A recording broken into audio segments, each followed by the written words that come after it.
Pensando no controle da doença do edema, uma solução que trouxe excelentes resultados no combate foi o óxido de zinco. Então, essa ferramenta foi atualmente proibida em toda a Europa, algo que deve se tornar uma tendência para outras regiões produtoras no resto do mundo, como é o caso do Brasil. Então, para isso, a gente precisa pensar em outras alternativas.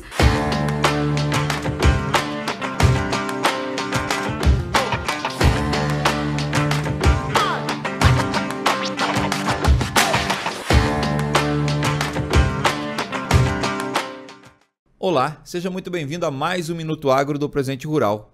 Hoje a gerente de serviços veterinários da Ceva Saúde Animal, Marina Walter, vai nos falar sobre doença do edema. Confira. Olá, meu nome é Marina Walter e eu sou gerente de serviços veterinários na Ceva Saúde Animal. E hoje eu vou falar sobre doença do edema. Essa que é uma toxinfecção que causa disfunção neurológica, como o próprio nome já diz, desenvolvimento de edemas, e também casos de morte súbita.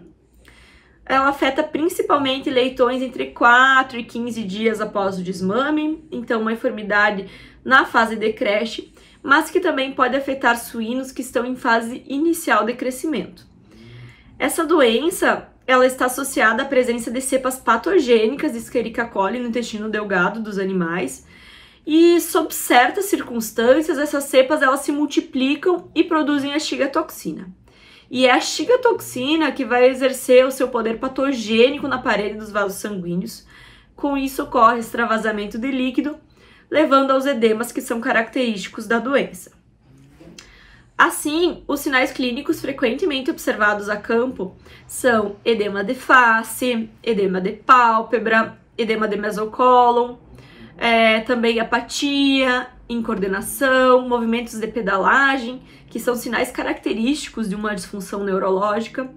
Também pode ocorrer dispneia ocasionada pelo edema pulmonar. E interessante ressaltar que a doença do edema, ela pode ou não estar associada com diarreia. Isso vai depender se existe outro patotipo de Escherichia coli envolvido. Também em casos de infecções agudas, o animal ele pode até mesmo vir a óbito antes de aparecerem os sinais clínicos. Tem um estudo bem recente, realizado no Brasil, publicado em 2022. Foi feita uma prevalência de doença do edema.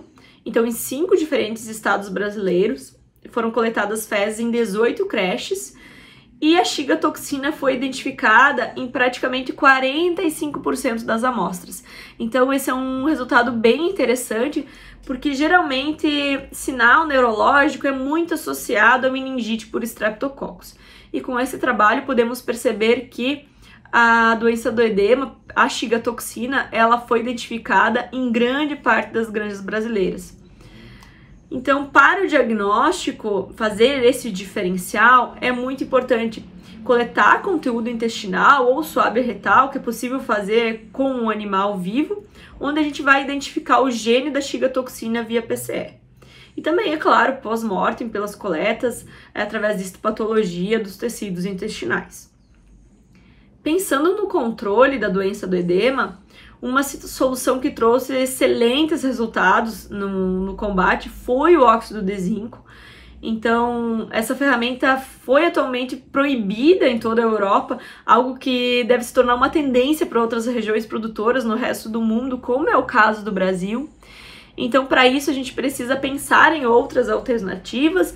Já se utiliza também antimicrobianos que atuam diretamente na Escherichia coli, mas para prevenção de uma forma mais assertiva para a doença do edema, é importante que a gente forneça proteção contra a Shigatoxina. Por isso, vacinas toxoides se tornaram uma ferramenta aí muito importante.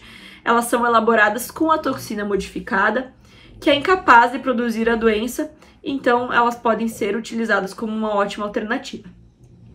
Mas é bem importante também estar ciente que a doença do edema é algo multifatorial, então existem vários fatores predisponentes. Por isso, a gente precisa trabalhar correções de manejo, pensando principalmente em ambiência, desinfecção ambiental. Também outro ponto interessante são melhorias nas formulações da ração, com o uso de fontes de proteína mais digestíveis os leitões. Também melhoradores de microbiota intestinal, esse tema que tem se falado muito nos últimos tempos, por exemplo, utilizando acidificantes ou outros probióticos. Então, existem aí várias opções que são bem interessantes e também assertivas frente à doença do edema. Este foi mais um Minuto Agro feito especialmente para você. Para mais informações, continue a nos seguir através de nossas redes sociais. Até a próxima!